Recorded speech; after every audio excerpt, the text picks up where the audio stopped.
to be here right now. Can I have a big round of applause for these guys? They're amazing. We love you guys so much. You know, ever since made the movie in 1983, the first one, and now it's 35 years later, etc. And we're so thrilled to be here. You guys have given us so much love over the years, and even when we're standing at the desk and we're signing photos, we feel how much you guys love us, and we really love you guys so much. So, I know I'm a little late to the party. I was outside, I was at the diner. I work as a waiter also in Manchester, so I had a shift over there. It was breakfast time. But I really, I know we all appreciate you so much. Just want to tell you how much we love you and we care about you. And if we could kiss and make out with each and every one of you, we would. Wow, you heard it here first. That was off the stage. Believe me. We're kissing boo that we call us sat with Steve Guttenberg and the entire Manchester room. And I'm going to vacuum the cantina when we're done.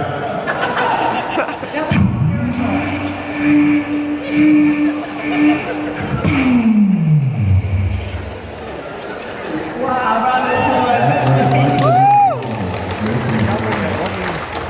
Steve, thank you so much for joining us. So, one of my favourite scenes in Police Academy was Mahoney's character. Let's give it up for Mahoney. Mahoney, I love Mahoney. I gotta tell you something. He was, thank you so much. I like being felt by money. You know, it really changed. We were talking the other night. When Police Academy came out, we were all working actors. But when you have such a massive hit and such a success like Police Academy, everything changes. Your whole life changes.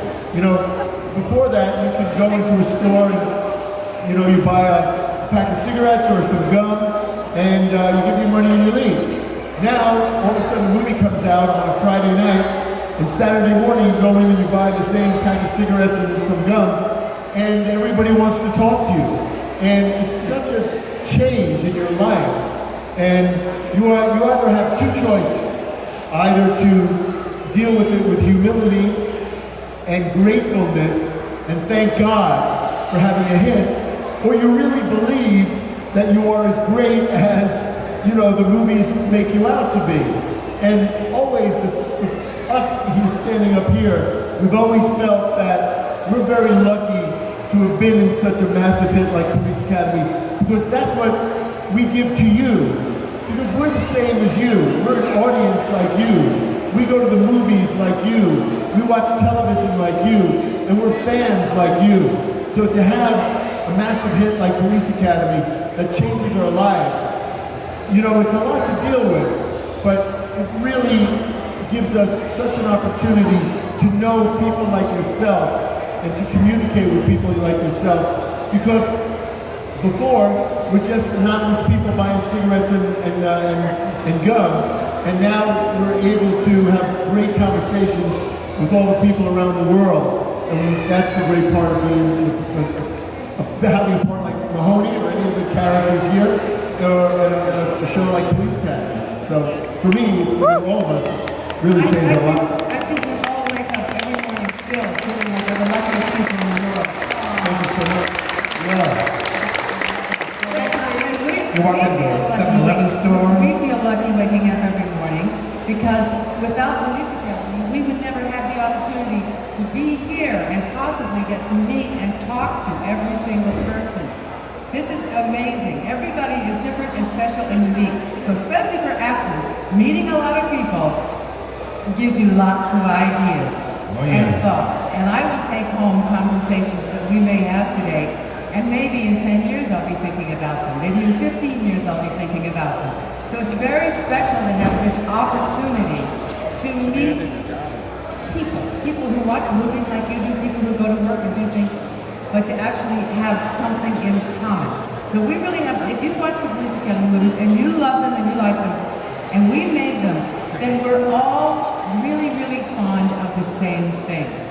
And we may be in countries across the ocean from each other, but we're bonded in many ways because of our tastes. But we have this special thing, and I will take that home, that I got to meet and see all of you, and we shared today. Wow.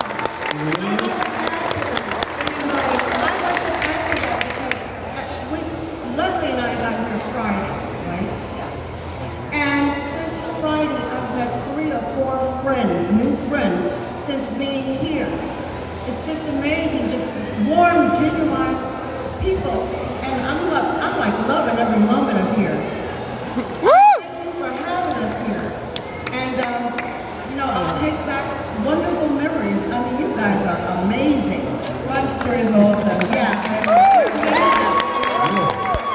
Police Academy has no language barrier. And all the people that have travelled here as well, because I know there's people from all over the world I know. who are travelling here. It's amazing, and the thing is that we're going to boast about you in America when we get back. And we're gonna brag about it. We're going to boast about it. And I'm sad that I can't stay here longer to see the beauty that's here, But I get to meet all of you in this trip. And I am coming back. We're encouraging all of you to come and chat with us.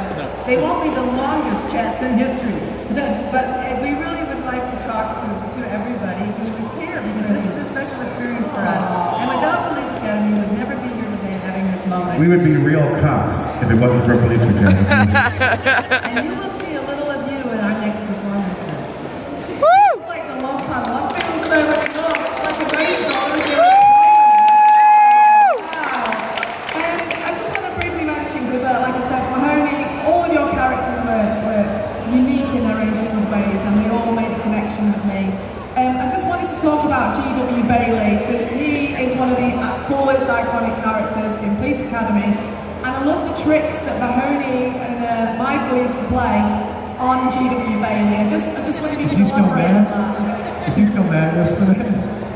Ooh. Remember the black eye? Remember the airport scene when he was walking through security? And then the metal detector came out.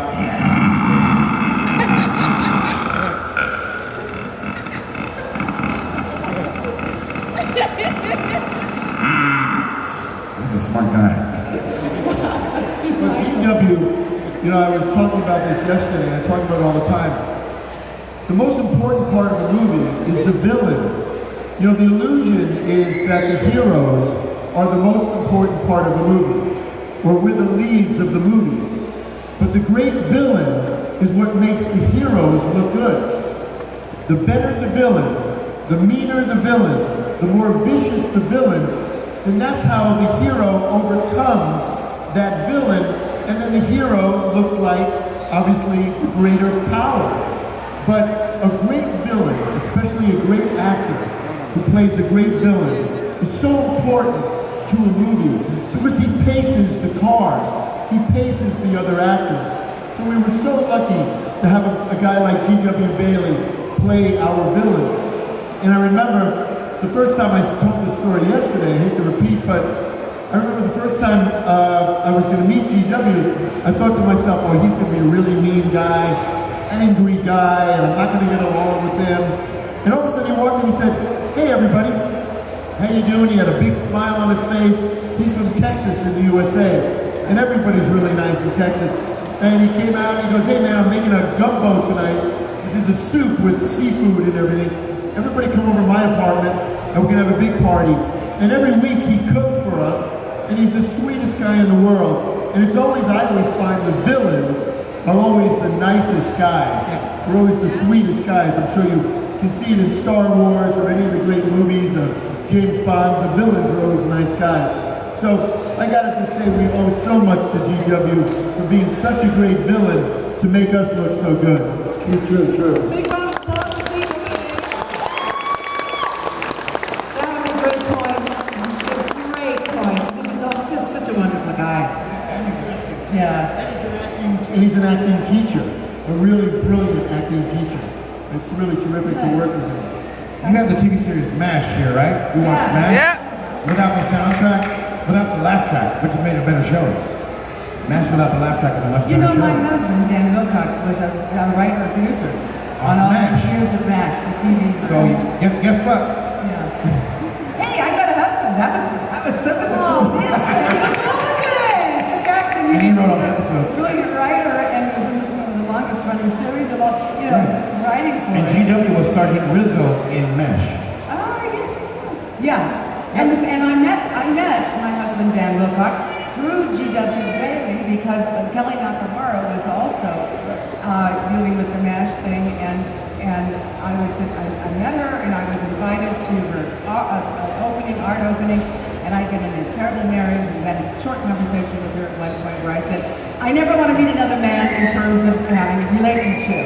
I can meet men and work with them, that's fine, but oh no, I'm terrible, I'm bad, I just, don't do this. Sorry about life right now, carry on. Yeah, so Kelly invited me to this opening, so you can see her artwork. And Pasadena Civic Center, and Adam Schiff, who's a big name now in our politics, was there. It was gorgeously set up, these gorgeous paintings of a wedding, and all these things. He's a wonderful artist. And I'm standing looking at a picture of a wedding, and a bride and groom, like say, let's say maybe 40, 50 years ago, with a wraparound thing on a farmhouse, and it's just a beautiful painting. And they have a tap on the shoulder, and I turned around and he said, I'm not supposed to tell you this, but I'm Dan Wilcox. And I said, oh no, Kelly, I told her. She said, I know, shush. And that was the beginning of our relationship, which came through Police Academy and MASH. I mean, and everybody in Police Academy has stories like that, and how it changed their lives. Thank you for that. No, that's the So these audience questions, I know we've got a lot of people. So say if you look to Crystal here, thank you so much. You just put your hand right Now, over who's to me. got the mic?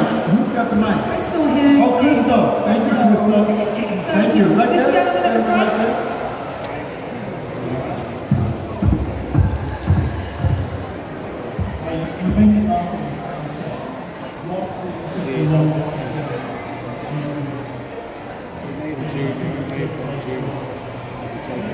Good question.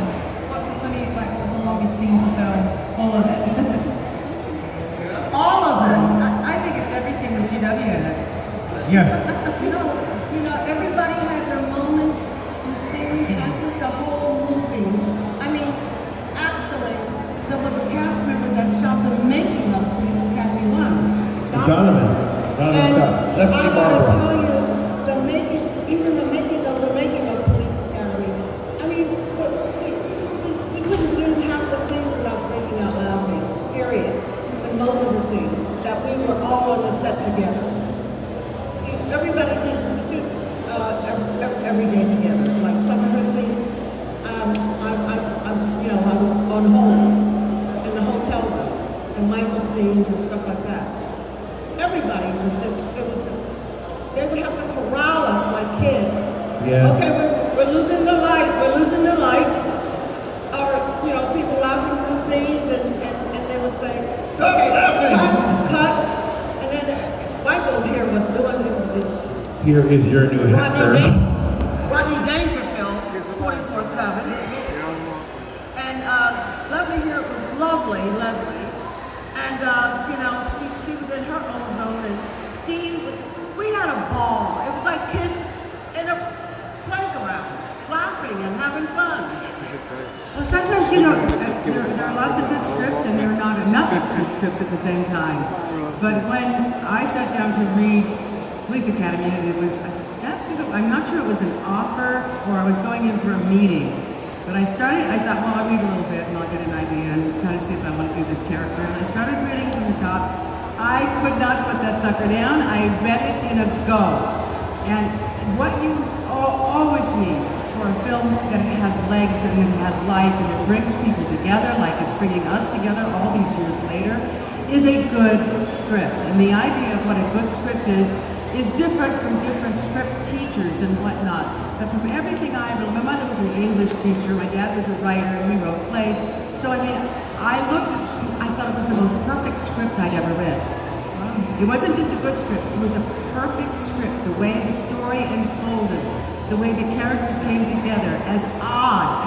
And taking a bunch of misfits and making them into police officers is so against what people think of as police officers, so you start right there, and that's a big plus, starting on a premise like we had. But the script was absolutely fabulous. I have a couple of copies, and I will keep them forever. That's cool. Yeah. That's awesome. Thank you, Leslie. Any other questions over there? The gentleman? If you could have any other cast member from Police Academy join you up on stage for this reunion, who would you have and why? That'll be you. Come on up stage. Really? Come on up. Let me in. Come on up. Anybody got a camera? You got a camera? What's your name, sir? You know, Come on Steve. up. What's your name? Come on up. Chris. This is Chris. Chris, come on up, Chris. Big round of applause, please. Thanks so much. I talk to her every day, not realizing it, because I think I may be getting deaf in my old age. But Who's next? Next question? Mary, just a second. We had the Police Academy, a great group of people. We all became very tightly bonded, and we've lost a number of them. And each time somebody gets sick, we get nervous.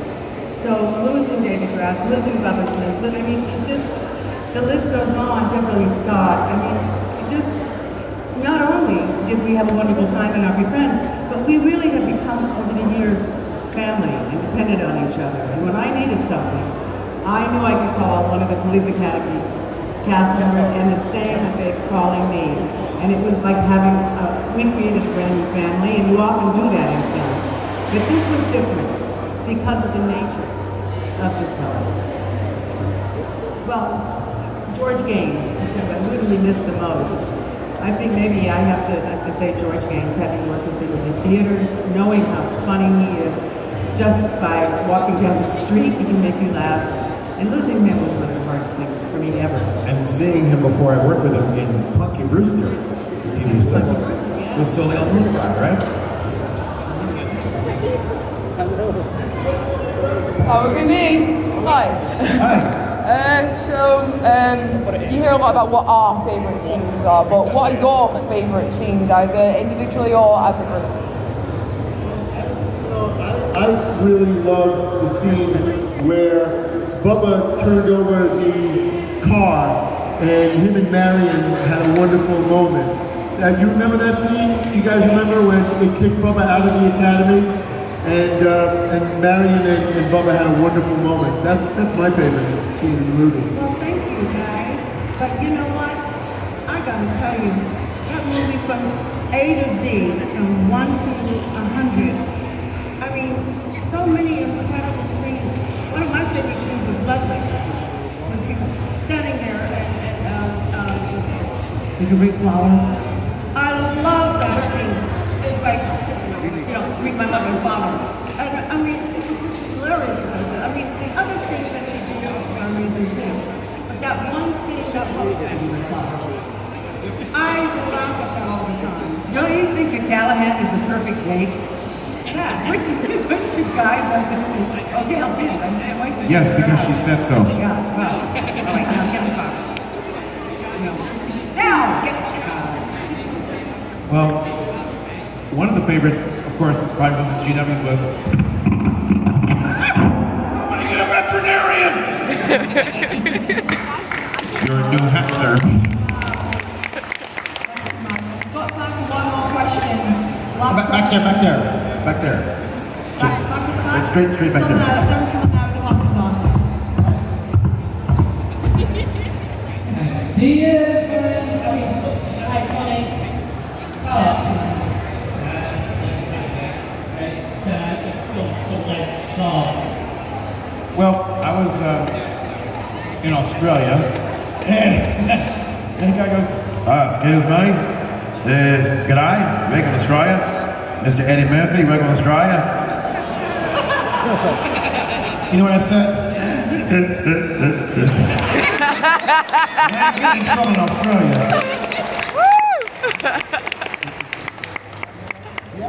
Hey, with a shout out to Judge Reinhold. Hey, Billy, what's up, man? Well, anybody else? Another question? Right, I know we gotta go, but anybody? Okay, ladies and Somebody gentlemen. here? Okay. How about a lady over there? A nice lady? With those beautiful glasses? Yes. For Michael, what's your favourite noise you can make? What's your favourite noise, Michael? I can't answer that. Which one of your children do you like better? And you'll pay for it if you answer it. I love them all. For me, it's the body of work. Which Police Academy do we love? Look, it's for us, it's the whole experience, right? We're just glad to have it. And all. I was just happy that when I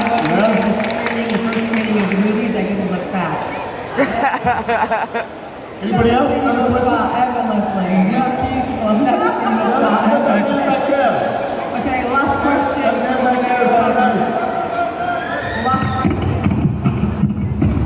This man is home. Just what? My question to you is, do any of you do impression upstairs? Let's go brush it back and blood. I can't top that. I'm not going to try that. That was, what's your name? My name's Q. Jamie. Jamie, well done, Jamie. Well, how about a hand for Jamie? Yeah. Well done. Anybody else have a question? Anybody? Anybody right there? Right nearby? Don't be shy. Clown? Mr. Clown? No? Anybody? Question? Anybody? Right there? Right there? I'm kind of curious. Amy's going to make us. Can I ask them a question? Round two. You got anywhere from the animated series of Police Academy? Yeah. No, they didn't. I don't Can I think. just ask a question just really quickly? There's been a rumor going around that there's going to be another police academy. And it gets really hot and you hear it and you think, I wonder if they're going to call, they're really going to do this, I wonder if they have a script.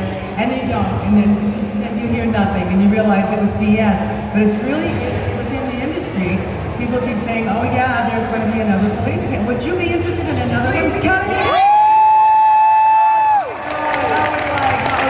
Would you mind if all the officers are slightly older? No! Let's get you on now! We have to train the new recruits. Oh my God! How can I be in your recruit? Sure. Yay! We want her first. I'm gonna have to watch the movie to remember what I did. Oh, that's me. This first slide. Or, oh, that was me. I'll easily fit into my skirt. Then you put your cane down. That was a better day. Oh, fantastic. But I just want to say thank you so much. This has been an absolute honour